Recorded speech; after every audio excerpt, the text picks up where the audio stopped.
Hello, welcome back. I'm Jamie. That's JJ. And with us, we have an awesome guest. We have an artist, an actor, and a bona fide lord, Mr. Darian Bengston. How are you, sir? I'm great. Thank you. That was a wonderful intro. Thank you very much. I try. Yes, okay. I want to start. Thank you for joining us. First of all, Darian. Sure. I took special care to spell your name correctly on all the materials that everyone's watching. We'll get into that here. An inside joke, guys. But thank you everybody for watching. Thank you for listening. We do appreciate you giving us some of your time. And if you are watching on YouTube, drop a comment down below. If you want to say anything to Darian, say hey. Subscribe while you're down there. Hit a thumbs up. It helps us out quite a bit. Darian, I do want to start off and ask you about the whole Lord thing, okay? Because if you look you up anywhere online, it says originally from Waterloo, Iowa, by way of London, England. Yes. Explain that for me here. So I was born in Waterloo, and military family. So I moved around my whole life. Okay, all right. And when I was in college, I decided I wanted to do a semester over in England. And I did, and absolutely fell in love with London, and didn't want to come home. And I didn't. I transferred schools, basically. Went into graduate school at the Royal Central School of Speech and Drama, which is a part of the University of London. And basically, I lived there from 2016 to 2020. Oh, okay. Yeah, so that's it's kind of where I felt like I became an adult. It's where it kind of feels like my hometown because I've had to move so much. Like it's iffy, because like I went to high school in Kansas City, but like I don't necessarily consider it a hometown. It's a hometown of sorts for me. It's part of your past, but not 100%. So yeah, so that. London, 2016, 2020, became an adult there. Got my education there. It's where I started wrestling. And the Lord thing started when I first moved there. People always just like calling me by my last name. They always talk about like, oh, it just sounds really regal, which is funny because it's a Ellis Island name. My family's from Sweden, and when they came over early 1900s at Ellis Island, our name was Bengston, Bengtson, or two S's, two T's, something like that. And they're like, no. And they changed our name. They're like, you're this, right? I've heard those stories, yeah. So it's kind of a one of one name. There aren't many of us in the world. Cool. Yeah, and on my great grandmother's side, we can actually trace our lineage back to a bastard son of a king in England, William the Conqueror. So that's where the Lord comes from. Yeah. Well, the only reason I say is because we've known you for a while. We've talked to you quite a bit, and I never detected a skosh of English accent. So I'm like, what is the whole thing with the London, England part? I didn't. Yeah, that's really he's cool. Related to Jon Snow, okay? Well, he said my mentor, her name is Madeline Potter. She's an actress, amazing actress. She played Kit Harington's mother. And so I actually spent some time with Jon Snow for a while when I was living out there. Yeah. That's awesome. I'm a huge Game of Thrones fan up until season 7. But we talked about this earlier, Jamie. You gotten back into the House of the Dragon. So. Oh, House of Dragons is amazing. Yeah, I haven't touched it yet. So it's good. It's good. It's got a lot of early Game of Thrones vibe the way they're doing it, right? They're build up setting, so it's good though. They're painting a horse and not drawing it with crayon. Although there's distinctly less cursing and boobs so far. Okay. Which is interesting. Which is not a bad thing. Yeah. I'm not saying that. Yeah. Everybody knows JJ. They know J Money loves some cursing and boobs, so whatever. I'm a father of 4 daughters, so whatever I can get away with watching in front of him, I'm gonna take, and I can watch this in front of him. So let's stick with your English side of everything. So I am a huge fan of English breakfast. Yeah. Like I never knew that you could eat beans for breakfast, and I had it one time at some place in I want to say St. Louis, maybe not St. Louis. Springfield, Missouri of all places had this Was it traditional English London Calling breakfast. or something? Yeah, it was. I don't know what it was, but like I had beans, everything, and then they had black pudding, but it was like a little cake. And Not I'm black like, pudding, bro. Not black pudding. okay, so okay, that's what I was trying to find out. Like, are you a fan of the traditional English breakfast? I like English breakfast. People clown me on Twitter all the time about beans on toast. It's cool. It's not like my favorite thing in the world, but I like it. Um, Black pudding's not my deal, not my joint. Blood, actual blood in the pastry. Yuck. It's gross. It's gross. It's Yeah. gross. Yeah. But yeah, the English breakfast is great. My parents actually came out. My parents, and my grandparents came to my graduation from a university in England, and I took them to traditional English breakfast. And there's a lot of like uh, Middle Eastern culture that intertwines there, and so there's like a lot of like halal English breakfast too. So it's like instead of getting like ham and bacon and stuff, they do like onion rings. So yeah, Interesting. beans on toast and onion rings, crazy, you know. Well, that's interesting. I mean, that's interesting thing if about the culinary side of London or England in general. I think 'cause a lot of people view it historically as English food, just boil everything till it's mushy and eat it, right? But they got a Yeah, ton of Middle Eastern, but also a lot of Indian influence in actual like 100%. English food. So Mhm. it's almost like this weird hodgepodge of styles. 100%. Like living in London too. London's my favorite place on earth. I never would have left. I moved here because of COVID. And it's such an unbelievably like diverse, blended culture, which I love. Yeah, the Indian food is immaculate, and that was the thing. Is like, yeah, it definitely has that reputation of like English food being kind of but you have access to every culture's food basically in that city. A lot of the best food I've ever had has been in London, whether it's been Indian or Korean, and there's even some English stuff like English roast, like Sunday roast, where they do like Okay. pork belly and lamb, and they do the Yorkshire pudding. All that is amazing. I really dig all of that. So I'm hungry now. Yorkshire pudding is amazing. If it's so hard to do though. So You had me at roast. Had me at roast. yeah, we're Kansas roast- City guys, yeah. true and try and true. So we're just meat. Yes, give me meat. Right.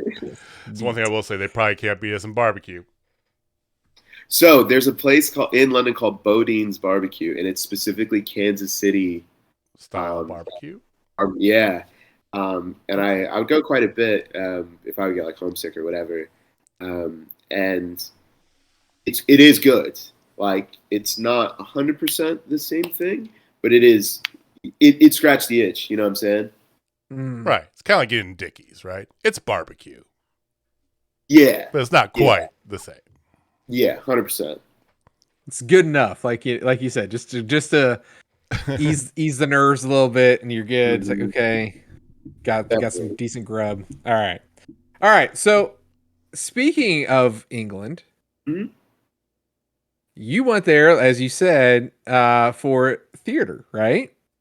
So one would assume, and hopefully I am making an ass out of myself on this one, but Please do. That'd be great. you're big into movies and TV shows and things like that. Would you say? 100%. All right, that's a simple ask. What are Yeah. your top movies? What are of you all into? time? What's stuff to get you? Yeah, what's your favorite genre? How about that? Okay, so this is I feel like not a weird answer, but so my training. So I've went to acting school for 8 years, right? I have a master's degree in classical acting, emphasis in like Shakespeare and Chekhov, so a lot of classics. My favorite genre of movie is horror, like, and it's by miles. There's nothing I enjoy more, and I think part of it is this happens with wrestling as well. Once you're a part of the industry, whether it's the acting industry or whatever, it's hard to be a fan of it because you are looking things either from a standpoint of trying to study it and learn what you can learn from it, or you're critical. So like there was a point in time where it's like it was really hard for me to watch movies and watch TV because I was analyzing it. Your brain kept turning instead of enjoying consuming. 100%. I could see the wires. I wasn't just having fun.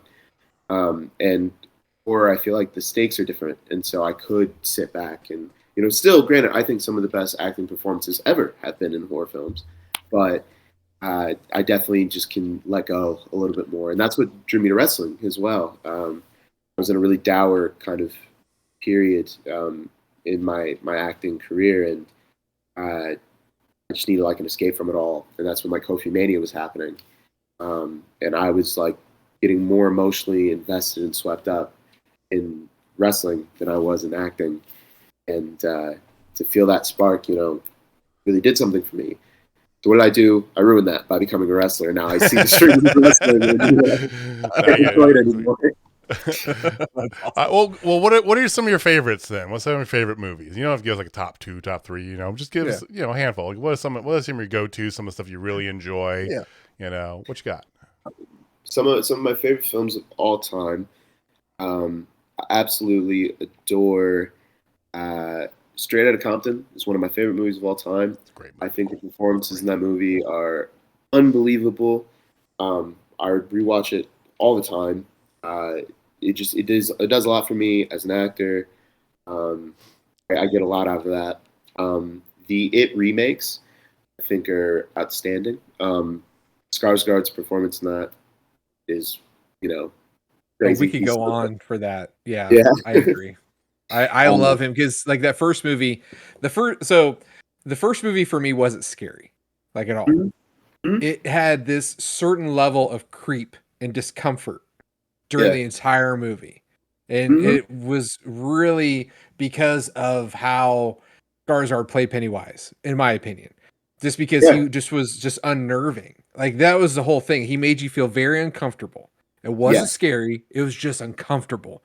And it's just one of those ones that you just feel afterwards. It's just so good. It was so good. And I tell people all the time, like with that movie, like I try and get people who aren't horror fans. Like there's a wrestler named Danny Jordan, right? She doesn't like horror movies at all. And that was the one where I'm like, no, watch this because it has so much charm. You could take every scary part out of that movie and it would still be a good movie.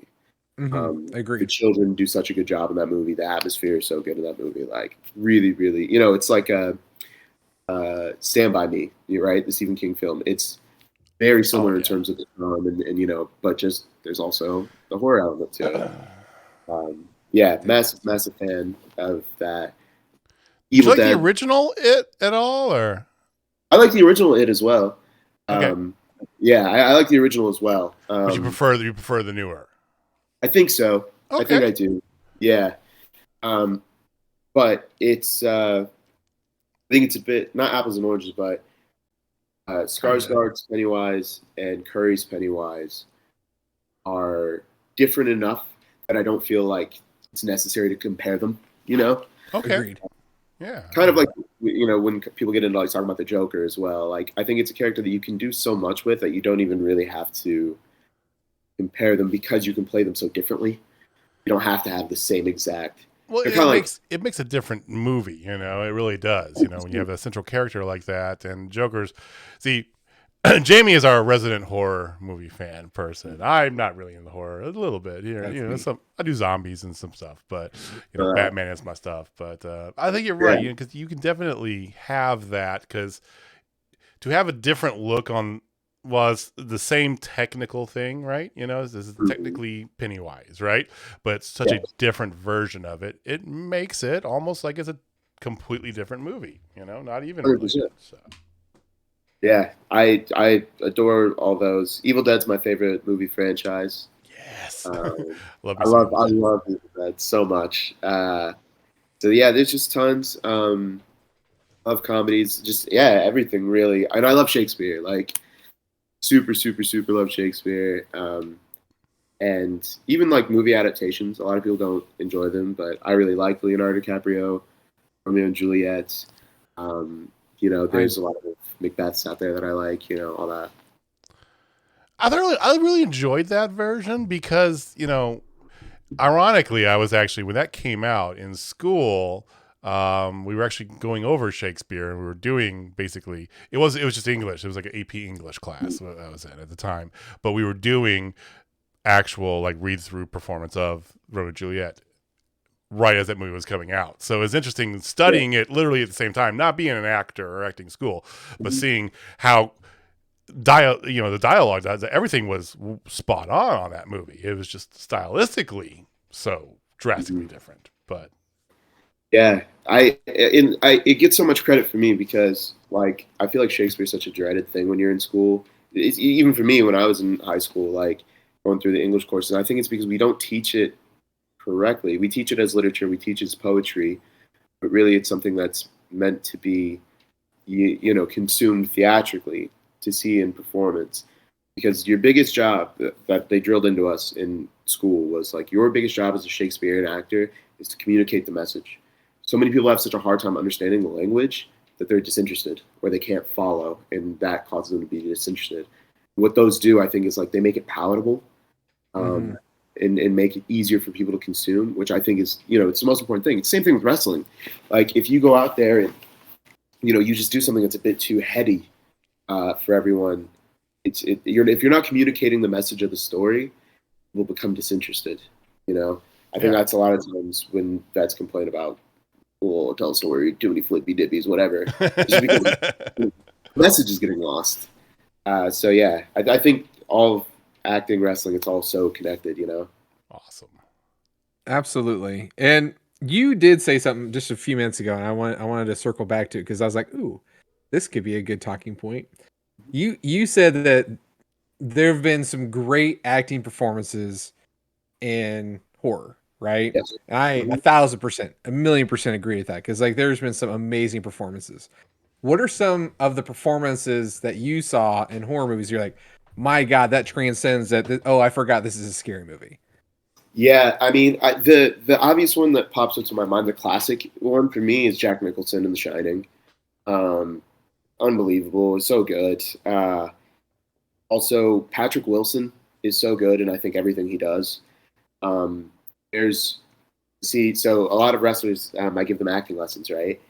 And I talk about being menacing. There's a scene in Insidious 2. I don't know if you've seen it. Oh yeah. So, kind of spoilers, I guess. But he's It's been out for a while. Forget it. Spoilers not are for a fine. while. Yeah. At the end of the first movie, he becomes possessed, and the whole time he's trying to pretend he's still him, but really he has this murderer inside of him. And there's a scene where this medium who uses dice to like communicate with spirits and stuff goes over to the house to try and prove that he's possessed, and then hit him with like an injection that'll put him to sleep, right? And there's this part where Patrick Wilson realizes that they've caught him, and now he's dropping the act and becoming that killer. And everything about the scene is so well done. It's so eerie, like, because he's not. It'd be so easy, right? Being a villain, being a killer, being whatever, to scream and punch and yell all that stuff. He's so calm, and he's so like welcoming, and that's what's scary. Like it's not. I don't think we're as scared of people yelling as we're scared of cold. I think there's something much more menacing about that. I mean, if you want to talk about like wrestling, like Jeremy Wyatt doesn't go out there and just yell at people and rah rah and whatever. Well, he yells at some people. He yells at some people, like but a Patriot for the most part, included over here. If you haven't picked up, you know this, but Jamie is the lion tamer guy. I'm the I know. Everybody knows Jamie. Every time I wrestle Justin, I'm like, hey, let's do a lion tamer. But it's his thing though is more like he's really good at what he does. He knows he's really good at what he does. That's what's upsetting, True that. But it just goes back to that whole thing of like, there's a million different ways to play a bad guy. There's a million different ways, Hulk Hogan was a super over baby face the same way Effie is a super over baby face, and they couldn't be more different than each other, So it's just like, yeah, I just think it's all so interesting, so interconnected. But yeah, Patrick Wilson, Jack Nicholson, Daniel Kaluuya in Get Out, amazing. Oh, yes. He's so good in that movie. Oh my God, Get Out. Have you seen Nope yet? I'm gonna say he's good in everything he's done, but yeah. Sorry. Oh, I actually think he might have been better in Nope. Really, that's exciting. I'm stoked to see it. And I'm no spoilers, Yeah. but for Nope, the name of it, like at first I'm like, I don't get it, and then when I watch the movie, I'm like, I totally get it, and I support this name 1,000% because it totally goes with the vibe of the whole movie. So excellent movie. You definitely need to see Nope. Yeah, I'm stoked. Sure. I definitely want to see it. Definitely want to see it. You had told me 10 years ago that Jordan Peele is going to be one of the best horror directors out there, I would have called you a crazy person, but it's seeing him. Who knew? So crazy. He's so good, and it's like I think it's because for so long, maybe in like the early 2000s, horror was seen as trashy, right? Horror is very similar to there's all that horror porn, you had the Saw. Yeah. And, it's just like wrestling. Like people see it as like really trashy, but I think people now are starting to come around to it all a bit more, right? Like Ethan Hawke has basically become a horror actor in kind of like the near end of his career. Yeah. Like Black Phone was really, really good. I saw that recently. And it's like I just think people are kind of coming around to it and seeing both of them as kind of higher art forms. And I think part of it, sorry, this is a Shakespeare nerdy tangent, but like that's okay. The reason why Shakespeare was so loved was in the original performance of it, right? You know things like Hamlet, right? To be or not to be, that is the question, all this stuff. The way that Shakespeare works is that you are supposed to genuinely ask the crowd, what do I do? And in Shakespeare's day, the crowd genuinely would have responded because they would have felt in their hearts that they could have offered a piece of advice that helped you out, right? That helped you circumnavigate the rest of the play, And wrestling's the same way. The comeback, we cheer for the babyface because we think that they're going to be able to make a comeback off of our support. Same thing Shakespeare, same thing in horror. How many times have you gone to a movie, or better yet, whenever someone sees a horror movie in a movie or in a TV show, there's always someone screaming, no, don't go in there, run. Turn around! Exactly. There's a part of us that really wants to help these people, which I don't think happens as much in other forms of media. It doesn't happen as much in dramas or comedies or, where we really like feel this dread and want to help whoever we're watching. And I just think that's so cool and really speaks to like the human condition. Absolutely. Totally agree. So maybe at a Bonnie Taylor concert. So what? I said maybe at a Bonnie Taylor concert. She did Total Eclipse of the Heart, Turn Around. Sorry, bad joke. I get you. Jamie's the horror guy. I'm the music guy, so that's the way we. That was a bit of a stretch. Turn around. All that emotion. Okay, whatever. Sorry, it's fine. I'm gonna shut up now. I'm out. It's fine. Screw it. So since you're a horror fan, I got asked this question. My favorite horror movie of all time is Hellraiser. Mm-hmm. What do you think of Hellraiser? Hellraiser's cool. It's one of those ones like. I mean this with no offense at all. Okay. Mm-hmm. Oh, it's gonna get dicey. Let's go. It's before my time, so I saw it through the lens of X amount of years had passed. It's one of those movies where I really wonder what it'd have been like to have seen at the time when it had come out. And there's a lot of movies I feel that way about. Jeepers Creepers, the original Saw. A lot of those movies, I'm like, I just wonder like what that would have felt like when they had first come out. Some movies stand the test of time. I think Hellraiser is one of them. Don't Know the Corn is one of them. But I enjoy Hellraiser a lot. But it's one of those ones where I'm like, damn, I bet when this came out, this was the scariest thing people had ever seen. Oh yeah, the Hell Priest Pinhead is just absolutely amazing. Yes, I'm old. It's fine. I don't take offense that you called me old. I saw it when it actually came out. I saw it when I came out in the movie theaters. I would think I was 11, and I went and saw it with my parents. Yeah. Like I was like, I have to see this movie. But they're making a remake, or they're making like an adaptation or an offshoot. They're making a new one on Hulu. So there you go. And the Hell Priest is a woman this time, because actually in the books that are done by Clive Barker, the Hell Priest is genderless, right? A genderless being, and it had more of a feminine look, but genderless. So we'll see how that plays out. There's a lot of memes going around, like all the different things, like Like the main one is like Amazon, and then like the one from the shitty remake was like Wish.com, and then that version says OnlyFans. I'm like, oh my god, that's hilarious. But okay, so Jeepers Creepers says SK Bishop tried, like, has he been all over you about that? Because that is his movie. I didn't know that. No, me and the boys talk horror a bit because I know like Campbell's obviously a big like Halloween guy. So is Commando. But no, he hasn't tried to put me on. Like I've watched Jeepers Creepers, but he's never tried to like convince me. Right? It's okay. It's okay. Just okay. Yeah. It's okay.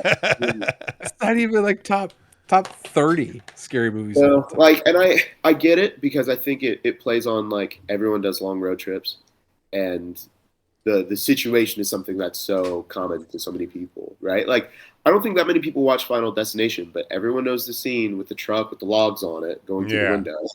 Yeah. And it was literally, I drove up to Chicago and I was with Ashton Starr and he referenced it. Like, and like, I have definitely seen that scene, but I don't think I've seen that movie, you know? I think some things just like can transcend a little bit, you know?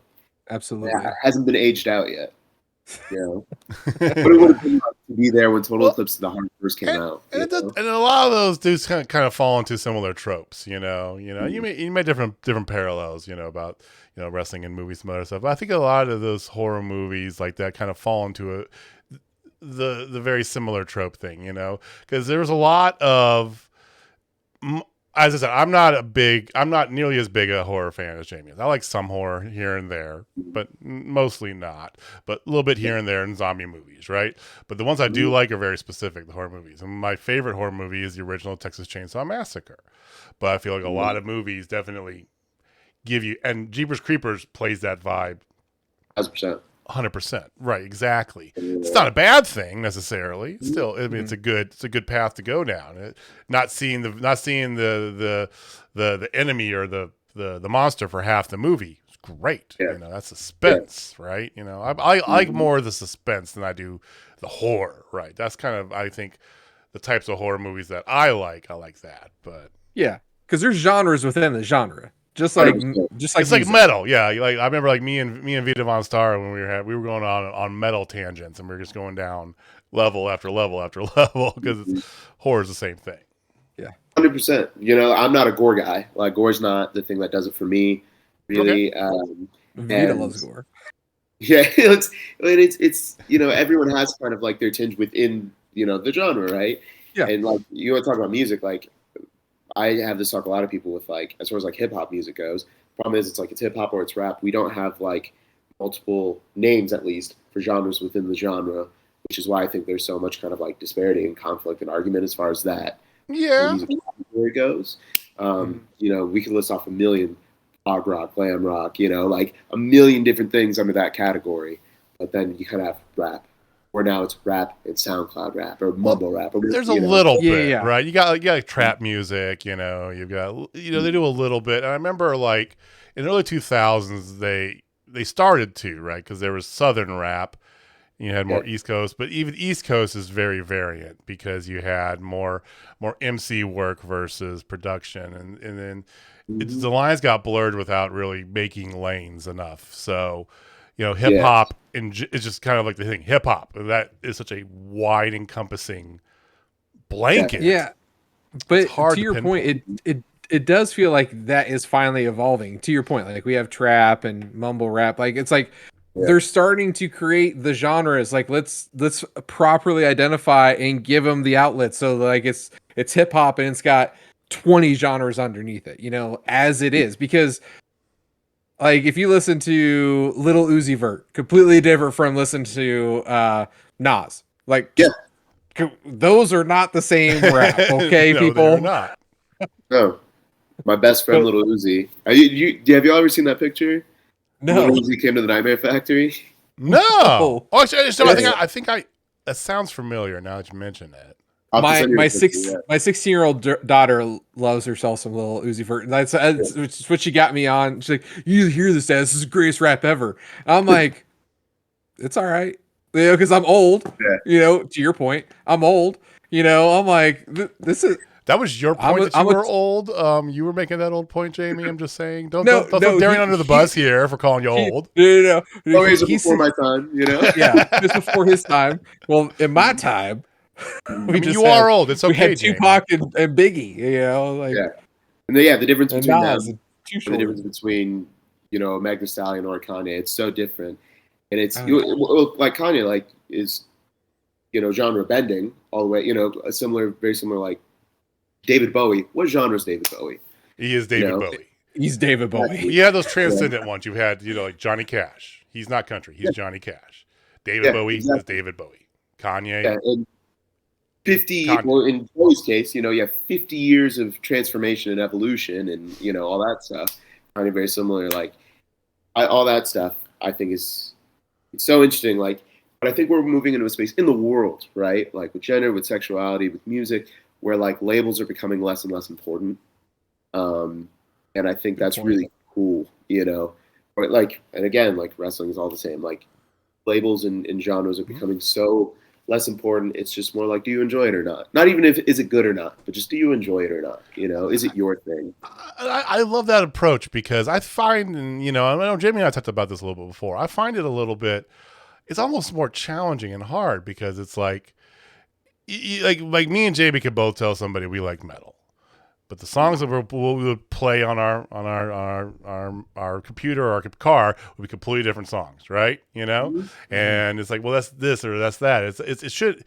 Do you like this thing? It doesn't matter what it is. Is it a good sounding, a good viewing, a good experience of a thing in general? It's just better. So maybe hip hop's got it more figured out in that they don't have a lot of like subsets to kind of keep it there. It's just this is encompassed by this, and it's good or it's not good, depending on whether you like it or not. That's a good take. Yeah, I get one every once in a while.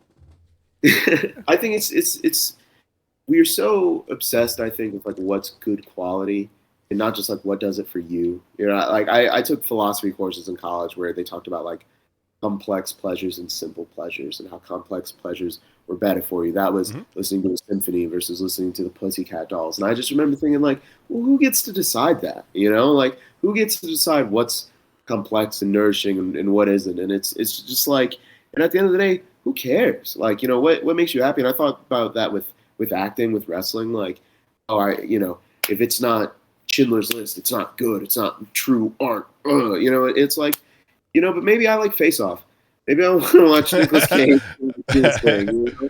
Like, and it doesn't matter. Like, those two things can mean the same amount to me. You know, same with wrestling. Like, it doesn't have to be the greatest technically wrestled WrestleMania main event thing on the planet. Like, it could be something that's just fun with two people who maybe they're not the best wrestlers in the world, but they're entertaining. You know, it's just, I think the more and more we allow ourselves to not be, what's the word?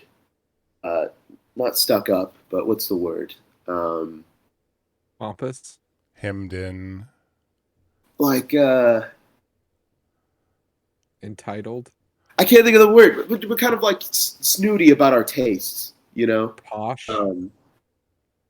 It's gonna kill me. I'll think of it though. But you know what I mean. Like the less kind of like up ourselves we are about things, I think the happier everyone will be. That's trying to think of words. I'm sorry. No, it's okay. Because I do the same thing, and now my brain's going, and I'm like, you know, I'm able to compartmentalize. I can move on. No, please move on, Jamie. Yeah. All right. So let's do this. So we've got to know about your horror and obviously Shakespearean pieces. You brought up hip hop. What are you listening to on your long ass car ride from Atlanta, Georgia to Kansas City? What are you listening to? Well, you know, so and I do music as well. I do my own theme, all that. And I'm sitting on like a whole like 14 song album right now. Nice. Yeah, and I do the roads a lot with Bravo, with Carly Bravo, who also is a musician. I listen to a lot with David Bowie. It's huge for me. I listen to a lot of David Bowie. I listen to a lot of Trippie Redd. I listen to a lot of Kanye. I listen to a lot of Young Thug. A lot of like early 2010s, kind of like underground hip hop is big for me. A lot of Green Day, a lot of System of a Down. my tastes are really like You're all over. I love it. Yeah, 100%. All over, but not really. It's like does it sound good? So. Yeah, I played a lot of classical music growing up. Play violin and viola. My grandfather's a jazz musician. Oh, nice. Yeah, so let's do a lot of like Cab Calloway and Fats Waller. Are big for me, which has been cool. Like living in Kansas City as well, like with our jazz district and everything. So yeah, I'm a bit like, again, it's like genre's not as important to me as much as just do I enjoy it. Is there any sort of thing that you don't like musically wise? Is there like a certain genre that is like I just can't get into it, or it's like I just really not really into this sort of thing, like specific? For me, there's no such thing as a bad genre as much as that there's just artists I don't particularly enjoy. So there are artists that I don't really care for, but and there's genres in which like I don't like 90% of it, but there is like a good 10% where I'm like, wow, okay. I see a lot of value in it, like for me it's really easy to be like pop music, and I know that's kind of a vague term now, but like I can be like, I'm not crazy about like radio hits, but like I would be, again, whatever that word is I was trying to think of earlier, I'd be really proud of myself to be like, oh, this is trash. I only like the underground, really meaningful stuff. Like, no, sometimes music's just there to make you happy, just there to, whatever. So no, there's not like, I wouldn't say there's a genre. Like, there's things in country I really like. There's things in pop I really like. There's things in, classical that I really like. So yeah, it's anything's fair game for me, really. Okay. And all my friends, like I said, all my friends make music. Ziggy Dice was in a band and has amazing music. I love the band. Yeah. Heart to Heart. Yeah, the band's great. It's nuts. So it's like, yeah, anything's fair game for me. I just think there's artists I enjoy, as opposed to genres. Are you looking for the word conceited? It's not arrogant. Conceited. It's driving you crazy too, isn't it, Jamie? Yeah. Elitist. Elitist is more in the realm, but it's not elitist. Pretentious. Pretentious. Hey. Pretentious. Susie got elitist. I'm like, I got it. Yes. We will. All three of us are gonna sit here just like driving ourselves crazy until we figure out what's the word that he was thinking of. So. If we could let go of some of our pretension, I think we would all be a lot happier. 100%. 100%. You by far, sir. This is no hot take in my opinion. I'm sorry for all of our previous guests. You might be the most cultured guest we've ever had on this show. I appreciate that. Yeah, take that, Justin. Ha. Oh, yeah, he knows that. Yeah. Well, Justin took a picture and showed off his sneaker game. Yeah. Homeboy's got a sneaker collection. Whew. Yeah, he's walking magazine cover, isn't he? He has to. Dude, like my daughters are in love with him. Like hardcore in love with him. My 16-year-old's like, he's so hot. It's like, yeah. I remember like, so at the last Journey Pro show, for those of you listening, if you didn't catch this and when it came out, we just stumbled upon this here.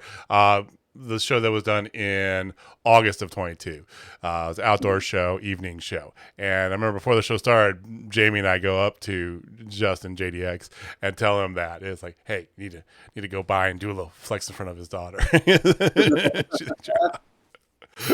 That show had some heartthrobs on it. Kevin Blackwood was cleaning up too. Oh yeah, she thought he was something else too. Yeah, that's the homie. He's a good dude, and that boy can wrestle. I love Kevin, man. I absolutely love Kevin. Like, and we were back like doing AEW Darks in Jacksonville and just kind of being extra sitting around. Like, he was always so nice and so welcoming. And then when I got picked up by Tiger Driver, in my first show, like officially like signed with them, I was on a show with him, Tankman. That was the Suzuki show that WrestleMax ran. Oh, okay. And Blackwood and Tankman were so much higher, kind of like on the wrestling totem pole than I was. And they were both so nice to me. And, Blackwood especially, like, always checked in with me. And, he's such a good guy. I really have free tattoos yet, or? I'm going to ask him because I'm ready. I don't have any yet. I don't know if it was. Okay, let's talk about that. What do you think of your first tattoo? What do you think would be cool to get? So what I've thought is, you ever seen the tube station signs, like the underground in London? I want to get the Waterloo Station one because it's like my birthplace and my home. Plus where you identify. Yeah, so that's a good tattoo. Yeah, that's a good tattoo right there. Yeah, I think that'll probably be. I think you could do like a Shakespearean like bust, but like a real metal skull version like on your neck. Yeah. No, I'm kidding. There's probably some Shakespeare one. Like if I ever, I don't know if I want to do words ever, but if I ever did words, the Shakespeare one would be "Let my deeds be witness of my worth." Would be my Shakespeare quote. Yeah. I've always had a love-hate thing. And I got a few tattoos, right? You know, I've always had a love-hate thing with doing words. Just because, you know, it's like, I don't know. It's like to me, putting a words or a phrase or a saying on your body is a lot bigger kind of a long-term commitment than just putting like an image, right? Yeah, you know, definitely. Says the guy that's got a giant St. Louis Blues logo and Stanley Cup on one forearm, and a Batman logo on the other. I know. But I don't know. It's just like it's always it's just one of those things that I don't know if I could go down. I think the commitment thing, you know, it's like at the end of the day when they put you in the ground, I'm morbid, but like it's almost a timeline of your life, right? Maybe this is something you enjoyed at 19 and you don't really care for at 30, but like, you know, it's still a part of your journey. I think that's how I've been kind of thinking about it before. I've seen some great ones. I know Jamie's talking about getting a horror themed sleeve. As a matter of fact, I am. Are you gonna start that finally? Yes, 2023 is when I'm officially starting the horror sleeve. Because I already got stuff on this arm. I got my daughters and all that stuff right there. But on this one, so I'm gonna start at the very top. Have the Umbrella Corporation symbol like under my skin, like being torn out. And then on the ball. Instead of having then it's gonna be in a red hue, and so instead of being in black and gray, it's gonna be like in red and magenta, I guess. That's dope. And then it'd have depending on real estate, the faces of horror. So I'm gonna have the Pantheon. So I was gonna have Jason, Freddy, Michael, Pinhead, no Chucky. Just we have a hate relationship. You know, and then just add pieces on there as it goes. And I was gonna maybe go to 3/4 sleeve. If I can't do their faces, I might just do their weapons of choice. So that might be the easiest thing. So like if I can't, because what I was thinking is like maybe I have Freddy rip open the skin, but I thought it would be really cool if I had like the puzzle box from Hellraiser opening up, and actually that's what's tearing my skin. I'm like, ooh, that's cool. Real cool. Yeah. So that's the horror. Yeah, I don't care. I love tattoos, man. I really do. Like both my parents are covered. My dad's covered neck to wrist. My mom has tons of tattoos. My younger sibling has tattoos. My grandparents have tattoos. I'm really the only one. You don't have any yet. Then that's interesting. Yeah, I think for a long time, like it was like an acting thing. They always like would kind of like look down their nose, like, oh, right, because thing and all that stuff. But then like it was to get like serious political about it. But I remember like I got chewed out for getting earrings, and I had a little bit of dye in my hair, and they would like look down their nose at me about it, and like I would get a talking to from like professors. And there would be like white dudes that had full sleeves on their arms and legs. And then when they would cast them something, they're like, oh, well, the tattoos add to the character.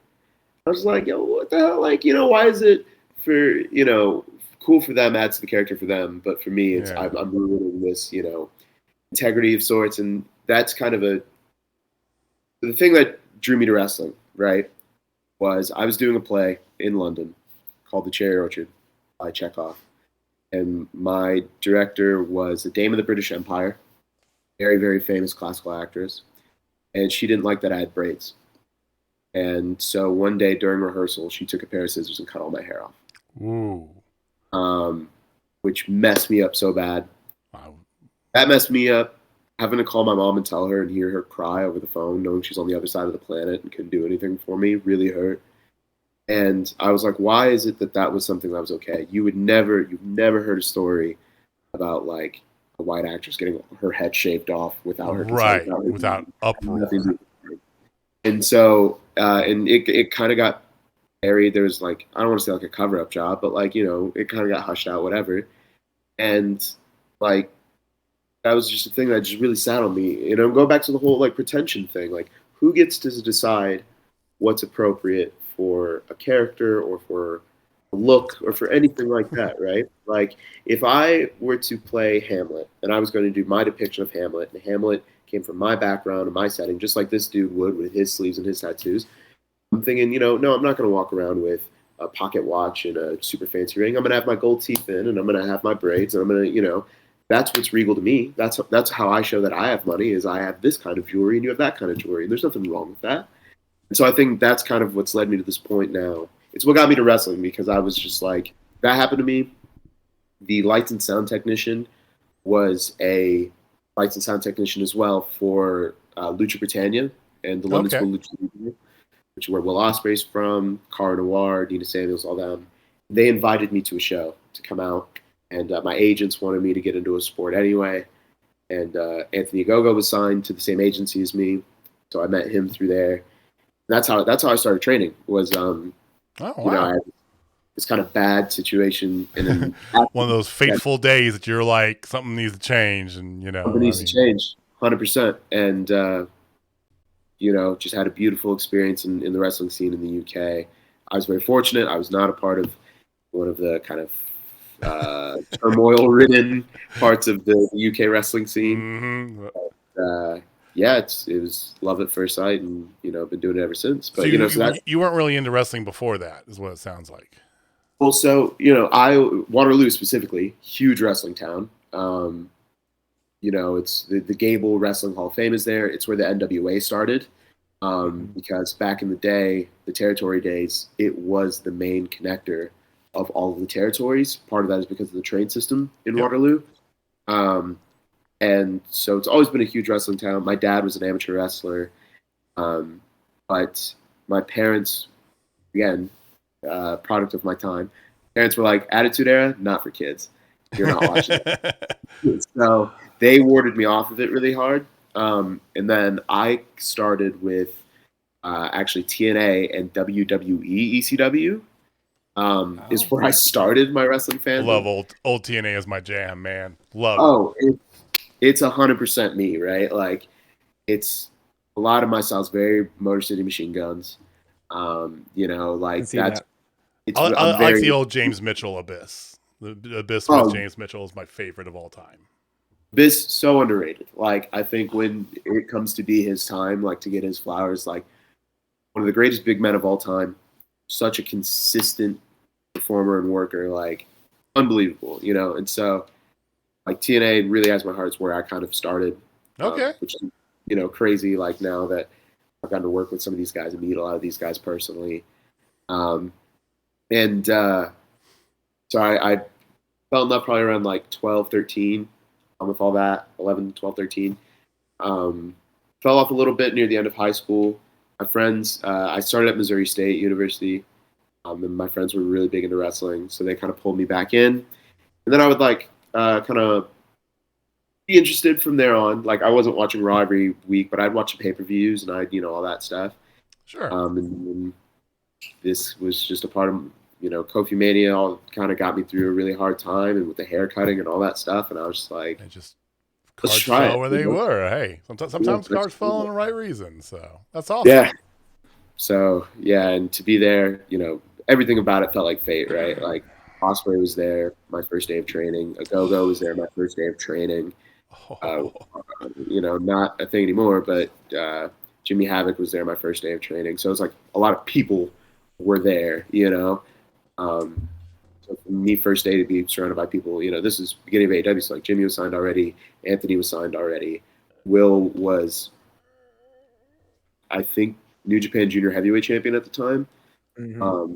So to be around all those guys, and the atmosphere of my school, London School Lucha Libre, was like just gorgeous, just beautiful. Like, I had such a wonderful time there. The people were so supportive. Cool. So yeah, that's how it kind of all happened. That's awesome. So, have you thought about having a submission in your repertoire and matches? Yeah. So I have one. I haven't finished a match with it yet. but like it's something I'm definitely like keeping. I used it on JDX when I had the triple threat, him, and Tootie, which is basically it's arm trap, kind of like the crossface. Instead, I do the cravat, almost like Chris Hero does the hangman's clutch. Okay. It's basically Chris Hero's hangman's clutch is what I use. British chain's a huge thing for me. You know, I'm British trained originally before I ever went to the Nightmare Factory, so the British style is really big. Currently, I train with Dave Taylor from WCW and World of Sport and WWE and all that. So, so much British, you know, technical wrestling in my repertoire. So, yeah, that hangman's clutch is kind of my submission, my big submission. Yeah, because so since you're English trained, I wasn't gonna go lion tamer, obviously, but like they are big on submissions, big on strong style. Like I'm a huge technical wrestling nerd. Like I get off on technical wrestling. Like I like the flippy spinny shit just as much as anybody else, not as much as that guy, but I love a good ground and pound catch wrestling, that style that, you know, that is just my thing. And then ending with a solid submission. I love seeing another person tap out. Like you are making them quit. Like that is just my thing. That's why I love the lion tamer. That's why I love, like, that's my favorite move of all time because I love seeing people get tapped. So like you said, like the hangman's clutch, that's solid. I could see you doing a Texas clover leaf of some sort. You know, you can call it the water mutilation. I think would be a good one for you too. So I tried the cattle mutilation when I wrestled Dak. Oh, that's right. You did. Yeah. That's right. You did try that. Yeah.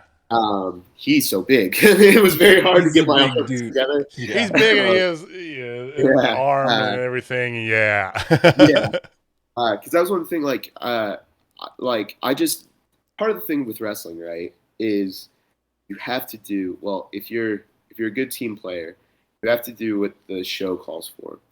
And so, like, when I look back at all the matches I've ever had, like, I don't really think I've had the one that's, like, the amazing rolling out the carpet match for me because I've always been playing my part and playing my role in the story. So, like, with Dak, I knew it was going to be a lot of, like, kind of mat wrestling stuff because of the story we were telling. But, not to pull back curtain too much, but the way wrestling works, him having an injured right arm or shoulder made it or whichever arm it was, left. It was his left arm, made it very difficult to show everything off to the fullest because it's not how he wrestled that match one armed is what it was. For those of you who haven't watched it, if you haven't watched it, you can go on to Journey Pro's YouTube channel. They've got They got both nights, I think, but this is from night 2. Night 2. And Dak uploaded it himself. Oh, he did? Okay. Yeah, and it was, you know, so like having to do the one arm thing, you know, it still had to be a very technical match, but I couldn't do as much of my flair and repertoire because it was like having to focus on what we were telling. You know, same thing, like I keep getting these matches like, all right, you know, with Penny or whoever, like, all right, people want to see us fly, they want to see us go, they want to, you know, and although I think we did a lot more storytelling in that than moves, I just try and meet like what other people's expectation is of the match typically, right?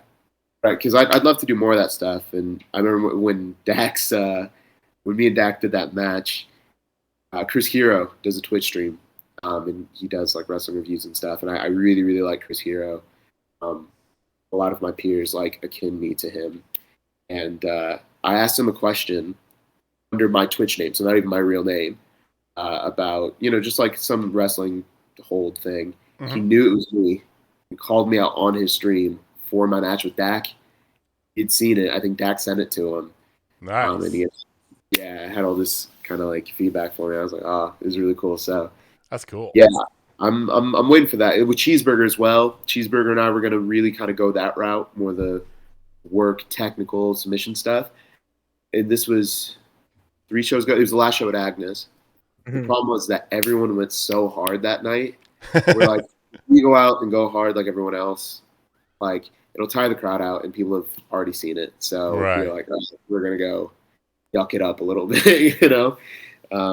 So yeah, just kind of doing what what it calls for. I think it's an acting thing, right? Like you got to play your part. You can't. Everyone can't be the lead man. Absolutely. Everyone can't be. Yeah. Cool. Well, Jamie, do you have some stuff prepared? I do. I really do. All right, because we like to do whenever we have a guest on, Darian, this is a fun little thing we like to do. Jamie and I started this on the podcast and we brought it over to our interviews. We like to play something we like to call the impossible games. Now, we have a couple different variants of it, but Jamie's going to go through it with you. So let's play some impossible games. Okay. All right. So we're going to do feud, faction, or fire. Kiss, marry, kill, if you will, if you're familiar with that old game. I know that might be a little bit before your time, but it is a game where you either can feud with somebody, like you go head-to-head, faction with them, your team, and then fire. They are gone from the record books. They are gone forever. They do not exist. Mm-hmm. Okay. And you have to put somebody in each of the categories. You can't just do a cop-out. So yes. So I have Jack Nicholson, Patrick Wilson, Daniel Kaluuya.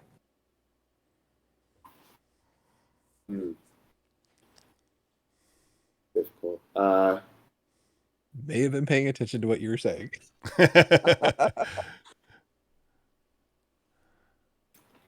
Man, I hate to do it to my boy because that's why we call it an impossible game. He's so consistent. So consistent. I have so much time and love for this man, but gotta fire Patrick Wilson. Oh, I didn't see that coming. Yeah. Okay. Got to. Adore him. Absolutely adore him, but yeah. Yeah. So who are you going to feud and who are you going to do faction with then? I feel like I feud Daniel Kaluuya. Right? It's going to be that Tommy Dreamer Raven rivalry. Okay. Okay. Puts us both on the next level. And then a faction with Jack. It's the Lance Archer Jake Roberts deal, you know? Like that's the route I gotta go. I think the wily veteran. So that's solid. So JJ, do you have input on this one? Well, I was surprised. I thought for sure you were going to fire Jack. For the way you had set up there, but the setup was. I get where you're coming from there. You want feud or faction with take the old stalwart, get that knowledge, right? Yeah. But that's interesting. Okay. Yeah, I just feel like Daniel Kaluuya and Jack Nicholson have performances that are so important to the culture of both acting and horror, whereas Patrick Wilson, on the grand mainstream scale, I don't know if he's had that performance. Okay, I'm with you there. Amazing, so like I said, so consistent. Everything he does, I really enjoy. But like, I can't imagine the horror scene in which we lose The Shining or we lose Get Out. You know, I just think those are monumental losses. Touche. And so I'm right with you on the firing of Patrick Wilson, but mine's only because of the movie The Watchmen, because it was god awful. But was that his fault? It was god awful. It was bad. His acting was not the best in that. You know, like I feel you, and I feel I love Watchmen. I read the book, huge fan. Night Owl is a dweeb. He is, and I feel like impotent dweeb at that. I feel like he played the part. Okay. Here's my thing is like, and I've got this hot take before. You let me know what you think about this, Darian, because Watchmen. Yes, there were some definite deviations, but for the most part, the movie was spot on with the actual book. So, and people hate that I say that, but it's true. If you read through the book, yes, the ending was a little bit different in the scene in the Crystal Castle and all that. And there was a few spots here and there that kind of varied, this a little bit. But for the most part, it followed the book. So if you didn't like the movie, you didn't like the material. Yeah, I have a lot of forgiveness for that movie in that, like with the ending, right? It doesn't. Certain things aren't meant to be translated into other mediums. if they had done the original ending with the giant squid and the alien invasion angle, like people would have been like, "What the fuck is this?" Like, it would have been really confused, absolutely. I just don't think it would have worked. So I think just putting the blame on the super powerful god being works. Like it's a palatable. From what we have to work with, people will understand and follow the thread. I understand why people are upset by that, but like, I think they made the right call. Yeah, me too. And people, the whole Zack Snyder thing. It was Zack Snyder, right? Mm-hmm. Watching with Snyder. This is Zack Snyder film. Yep. Yeah, it's I get it. Sometimes the visuals are more important than the story. I still think for the most part it was pretty good. I think like some things could have been fleshed out more. But on the whole, like I have a lot of forgiveness for that movie. It wasn't my favorite, but then again, the Watchmen comic has not been my favorite. I thought it was a fine comic. So I'm definitely more, as far as Alan Moore goes, I'm definitely more in the V for Vendetta camp than Watchmen personally. Oh yeah. And that's one, again, I enjoy the movie. I don't think it's as good as the book, but I enjoy the movie a lot. Yeah. And I got Alan Moore for obviously primarily his Batman stuff, for sure. Yeah. But I don't put him up on the pedestal that other nerds out there do. So Alan Moore, was he Killing Joke? Dark Knight Returns. Okay, got you. Yeah, I think with him, it's just like being different, right? Like he was telling stories that weren't being told as much at the time. Sure. And I think that's why he gets a lot of the credit he does. And I do think he's good, but yeah, I think that's what it is more. It's just like people hadn't seen, I think, as much of the superheroes being villainous and turning on each other, killing each other, or the V for Vendetta, everything about that world. I think he just was telling some stories that hadn't been told. Really, right. He just set a precedent, I think, which is what he gets so much love for. Yes. Oh, he did a Killing Joke too. Now I think about it. Yeah, he did. Yeah, okay. Yeah. Sorry. But I'm sorry, we're going off a tangent here. So, all right, do you have another possible game, Jamie? Because usually you have two prepared. Usually I do, and I could go with another Feud Factor Fire because I think that'd just be a lot of fun. Yeah. But no, we're just gonna do Stranded Island. Desert Island Stranded game. Island. Yes. Desert Island. My favorite. So you are gonna be on a desert island, and you are gonna have one movie playing on loop 365 days a year. It just will not. It will just go. Yeah. And then you have one movie that you would get to watch one time a year. But then it goes back and whatever. So these are the only two movies you can watch. One on constant and then one once a year. Okay. What are those two movies? I put thoughts out and then narrow it down? Of course. Okay. Well,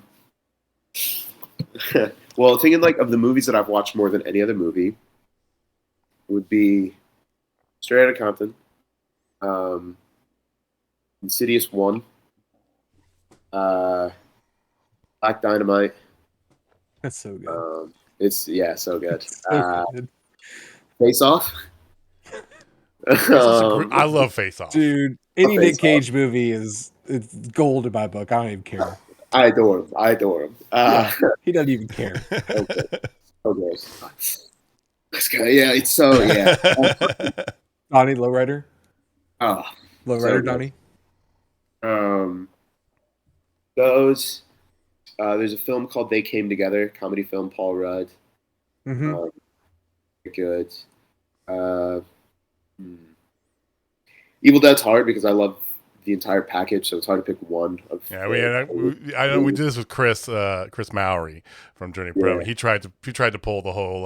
Was it Chris? He tried to pull the whole compilation. No, that was Vita. Oh, that was Vita. I couldn't remember who was trying. Vita tried to go Evil Dead, like all of them. Like no. What? Yeah. So I feel like.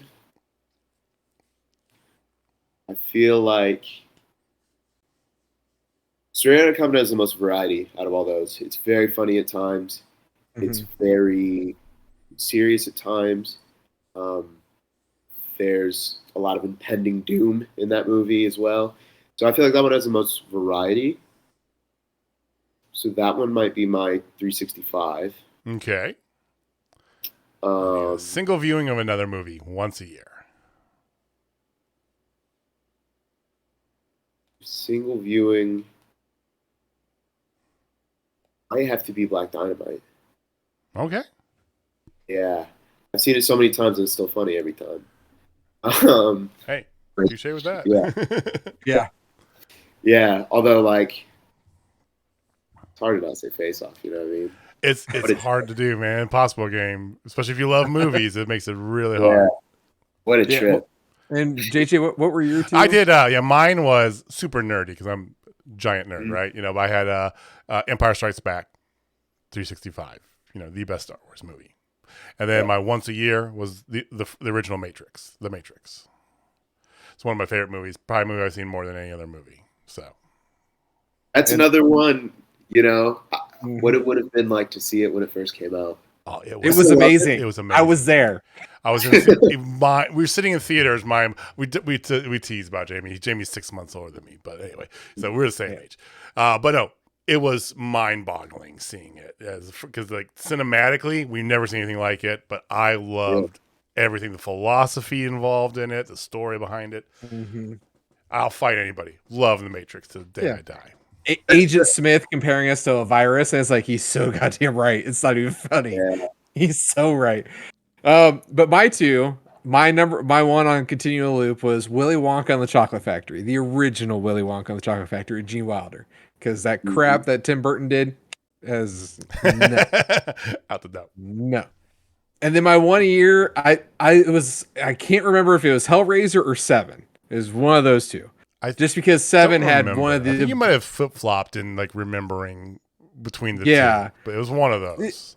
It's just because in Seven, it literally had arguably one of the best horror acting jobs of all time, and now canceled Kevin Spacey. To your point earlier, he's calm, cool, and collected the whole entire time. It was just terrifying. I mean, the car ride with Kevin Spacey is a masterclass, and just, oh god, so good. Yeah. Anyway. Well, was he acting? Apparently I had a very jarring experience where a friend of mine has like a Kevin Spacey story, right? Oh shit! Like, yeah, and I'm like, oh no, he's a monster for real, right? Like, wow. It was also transformative in American Beauty. All that. I'm like, man, maybe brother, just that's him, No, it's a little too easy for him. That's why. Yeah. Well, he always plays the same character every single time.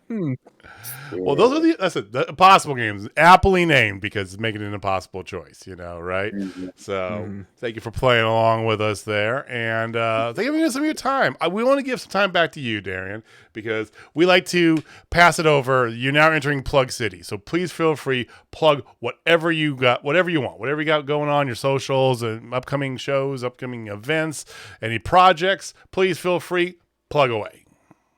Okay, appreciate that. So Twitter, Instagram, you can find me, Darian Bengston.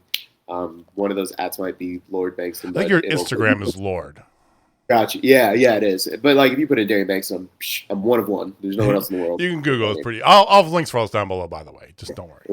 And total clarity, exclusive right here, right now. DARIAN. EENGSTON. There it is. The joke, if you're not following along, Journey Pro misspelled it 2 shows in a row in 2 different manners. And AEW did it. And AEW did it. Oh, AEW did it too. I feel AEW's just like, whatever. Slam. Everyone does it. Because they want to make it Bengston instead of Bengston. Yeah, they did Bengston. They do E for the Darian too a lot. Yeah, and I'm just like. And it keeps happening, and like I keep telling people, like, hey, I don't want you to make a bit out of this, because if you make a bit out of this, it's gonna stick, and I don't want it to stick. Like, I really want you to spell my name right, please. Like, please. And it's honestly, it's been a problem because AEW was the first one to do it.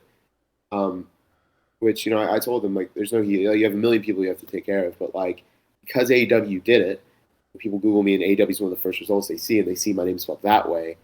Tons of people do it because AEW spelled it wrong the very first time. and there's no heat with them at all. Like, I totally understand. It happened. It's a thing, but ever since. So yeah, but yeah. So those are my socials. So that was the joke. So anything else you want to plug? When will this come out? From when we're recording, it'll be the next day. Oh, okay. So perfect. Sunday, September 11th. I am at Naptown All Pro in Indianapolis. Naptown is got to be one of the most special independent wrestling companies in America right now. It is completely community based, community led. Tons of money. All the money that's made towards it all goes to charitable causes, and like not just like we're saying okay money's going somewhere, like actively making a difference. The show was created to help combat gun violence amongst teenagers, and I know with the first 2 shows they were able to purchase a bunch of gun locks to hand out throughout the city. So actively making change. Right now, if you are not able to go, you can sponsor a ticket for youth to get off the street and go to a wrestling show instead. So it's a very lovely, important, very, very amazing show made with a lot of love. J Rose, Hoodfoot, Calvin Tankman, Chase Holiday, Sean Kemp, those are all the guys behind it, plus many more. I have nothing but good things to say about all of them, about my time at Naptown. First show, the second show technically, Kenny Alfonso and myself were on that show. I was in the first one as well. Amazing show. Hopefully we get more, Kansas City Town on it, but it's a really big deal. It streams on IWTV. I'm facing Adriel Noctis from now the Pacific Northwest, formerly Las Vegas. Can't say enough good things about Naptown and their mission. Exciting things coming up on the horizon for Journey that we have to keep a secret. But little spoiler. Should I do a little exclusive spoiler? Hey, if you want. Yeah, this is going to be on the internet, so I mean, it's up to you. So I won't say the name, just keep myself out of trouble. But there's brewings, murmurings of tag stuff happening in the future. Tag team tournament. Tag team tournament, even. And maybe I'll be in that tag team tournament, and maybe my partner will be maybe my partner will be a fan favorite. Maybe my partner will be someone. Let's go. So maybe my partner is going to be someone surprising and awesome, and someone I have so much love for, and I'm really excited to work with. Good plugs and a tease. Look at that, ladies. Yeah. Have you worked with them at a Journey Pro show? Within the past couple of months, let's say. They've appeared at Journey, but we've never worked together. Ooh. Jamie's wheels are spinning hard for those of you not watching us right now. They're spinning real hard. I got it. I'm not going to say yet. We'll talk after. We'll find out in due time. So, links for all that stuff. If you're watching us on YouTube, like as always, links for all that down below. Go follow Darian. Spell his name right, goddammit. Go follow Darian. Follow Naptown as well. That's a fantastic thing going on there. Wrestling is bigger than just wrestling, and I love that. And definitely gonna, as soon as we're done here, I'm gonna go sponsor a ticket for somebody because that's freaking awesome. So that's what we got. So Darian, thank you for giving us some of your time. We do appreciate it. I remember last time I did an interview with you, is kind of like nobody told me we were doing talent interviews when I did the pre-show. All of a sudden you're standing next to me and I'm like, is he going to be, are we doing a shoot interview? Are we doing a promo that I don't know about? Because nobody, I kept trying to pull you in the frame and stuff. And it's like, nobody told me shit. So I'm glad we actually had time to. That's because it wasn't supposed to happen. I just did it. There you go. It was awesome though, man. Yeah. Even better. But no, we appreciate you giving us some of your time here. Go follow him. Once again, friend of the show, most definitely. And if you get a chance to see Darian, go see him. Go see local wrestling, period. But if you see Darian on card, go check it out. Absolutely. All right. That's all I got. Jamie? Whoa. Jamie, you want to take us home? Absolutely. Hey, if you're not down with Total Spotfest, I got 3 words for you. Quit being pretentious. There it is. Quit There it being is. pretentious. All right, guys. We'll see you next time. Peace.